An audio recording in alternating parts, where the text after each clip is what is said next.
Hello students, welcome to APBSS online classes.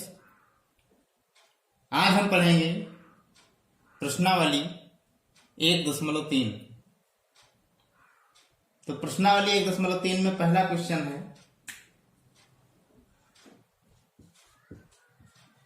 सिद्ध कीजिए कि √5 एक अपरिमेय संख्या है। हमको सिद्ध करना है कि √5 एक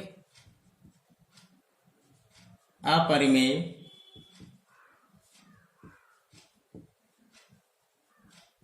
संख्या है। तो इसके लिए हम मान लेते हैं कि √5 एक परिमेय संख्या है।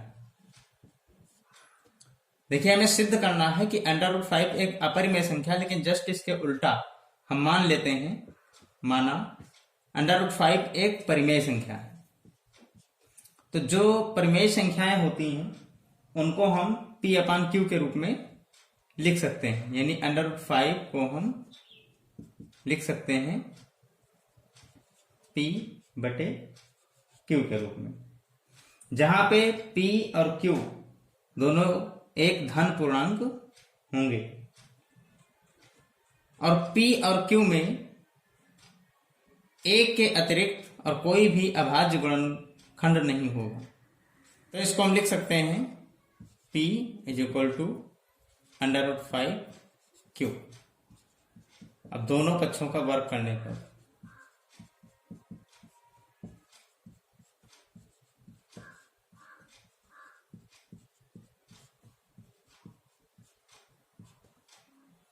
P² = √5 का वर्ग 5 और Q का Q²। यानी अब देख रहे हैं कि जो P² संख्या 5 से विभाज्य है। P² संख्या नोट कर लेते हैं, 5 से विभाज्य है। तो जब P² 5 से विभाज्य है तो P भी 5 से विभाज्य होगी। P भी 5 से विभाज्य है।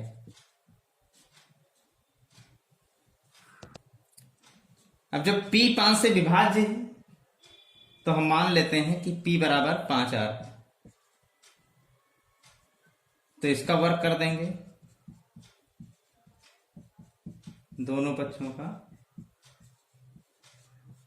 वर्ग करने पर P² = 25 R²।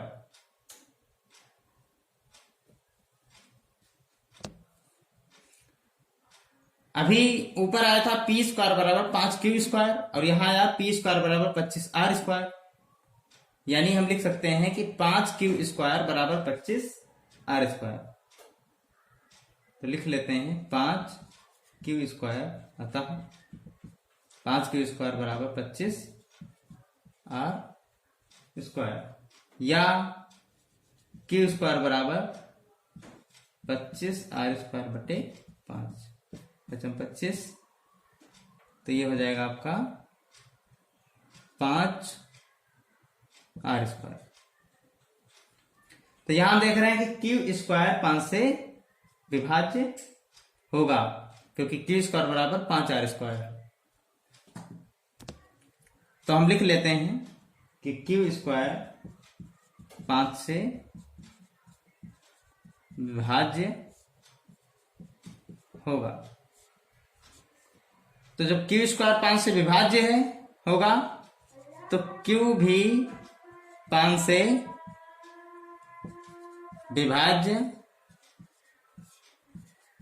होगा। तो हमने अभी ऊपर सिद्ध किया था कि P 5 से विभाज्य है और यहां हमने प्रूफ किया कि Q 5 से विभाज्य है। यानी जब P भी 5 से विभाज्य है और Q भी 5 से विभाज्य है तो P और Q का जो उभयनिष्ठ गुणनखंड होगा वो 5 होगा।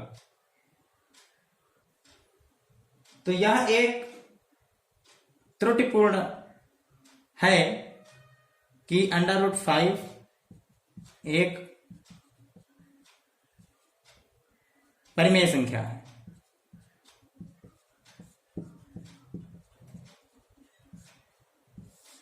यह कथन गलत है क्योंकि P और Q का एक अभाज्य गुणनखंड 5 आ रहा है। अतः √5 एक अपरिमेय संख्या है।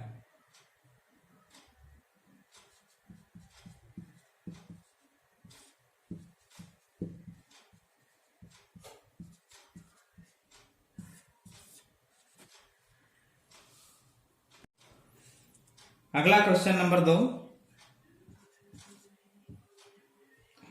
इसमें लिखा कि सिद्ध कीजिए कि 3 + 2 √5 एक अपरिमेय संख्या है। इसमें सिद्ध करना 3 + 2 √5 एक अपरिमेय संख्या है। तो इसको भी वैसे ही मान लेते हैं कि हम मान लेते हैं 3 + 2 √5 एक परिमेय संख्या है।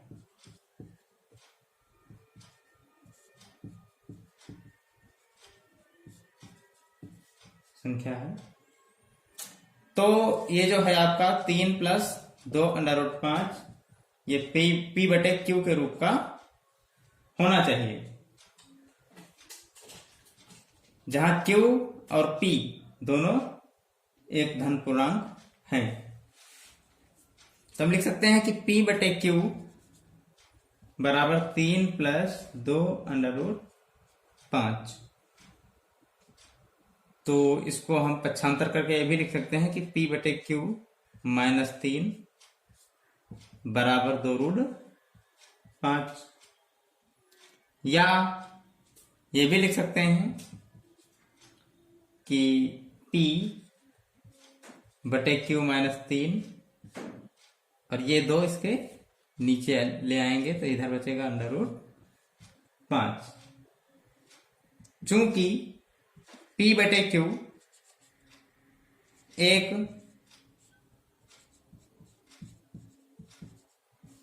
परिमेय संख्या है,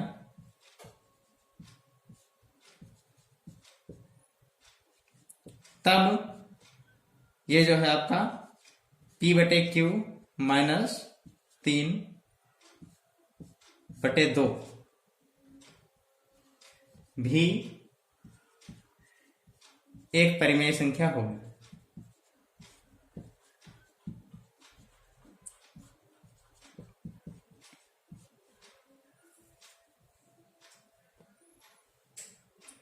और साथ ही साथ में चूंकि P/Q -3/2 एक परिमेय संख्या तो है, परंतु यहां पे आया है P/Q -3/2 बराबर √5, यानी P/Q -3/2 बराबर √5। और हम जानते हैं कि √5 एक परिमेय संख्या नहीं है, अपरिमेय संख्या है, क्योंकि हम पीछे सिद्ध कर चुके हैं। तो जब √5 एक अपरिमेय संख्या है तो ये कथन गलत है। तो ये जो हमने माना था कि 3 + 2 √5 एक परिमेय संख्या है, ये कथन गलत हो जाएगा। 3 + 2 √5 एक परिमेय संख्या है, ये कथन गलत है।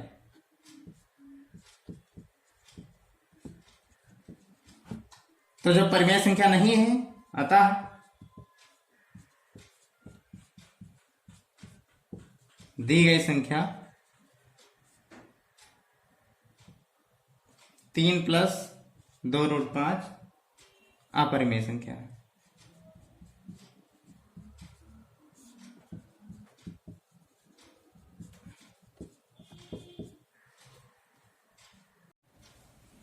अगला क्वेश्चन 3 नंबर, इसमें लिखा है कि सिद्ध कीजिए कि निम्नलिखित संख्याएं अपरिमेय। यह भी वही सिद्ध करना है। इसमें जो पहला खंड है 1/√2, इसको सिद्ध करना है कि यह एक अपरिमेय संख्या है।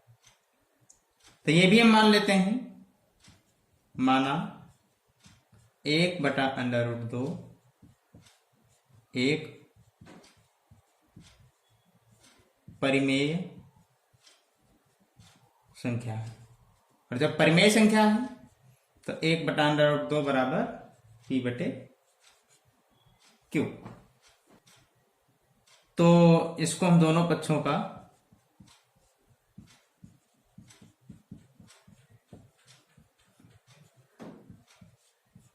वर्ग करने पर हो जाएगा 1/2, क्योंकि √2 का वर्ग 2 हो जाएगा, P²/Q²,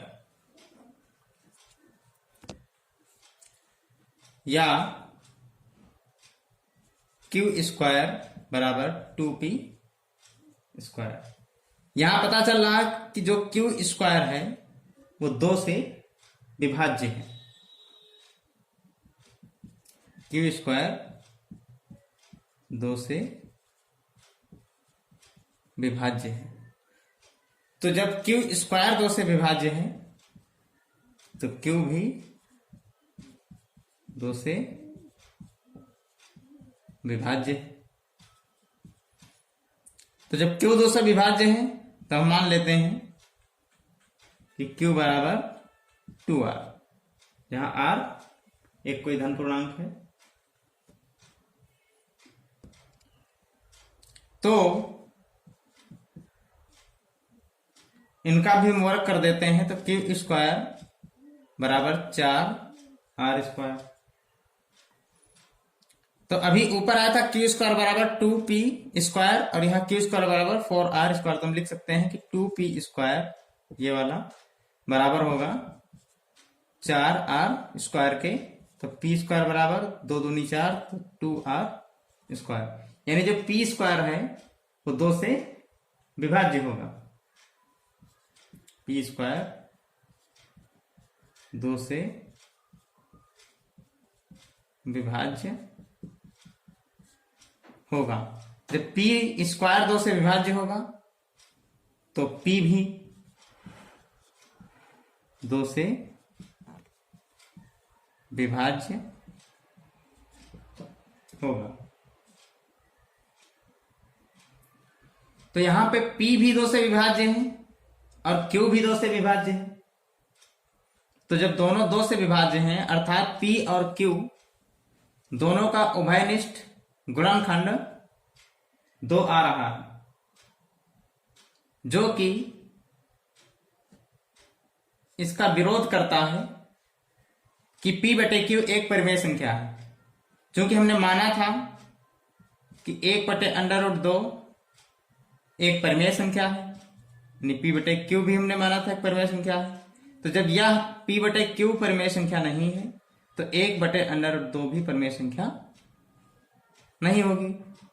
अर्थात 1/√2 एक अपरिमेय संख्या है।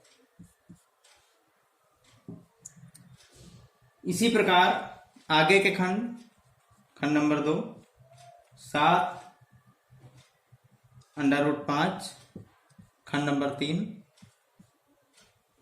6 प्लस अंडर रूट 2, इनको दोनों को प्रूफ करना है कि ये अपरिमेय संख्याएं हैं। तो इनको आप लोग ऊपर सवालों की भांति ही करेंगे, और यदि नहीं होंगे तो कमेंट करेंगे। इनका भी सेपरेट वीडियो बना करके आप लोगों को बता दिया जाएगा। तो हाँ स्टूडेंट्स, आज के वीडियो में बस इतना ही। हमें उम्मीद है कि आप लोगों को समझ में आ रहा होगा। यदि कोई भी डाउट है तो प्लीज कमेंट करके बताइए, हम आपके डाउट को क्लियर करेंगे। और वीडियो को लाइक कीजिए, शेयर कीजिए और चैनल को सब्सक्राइब कीजिए। Thank you.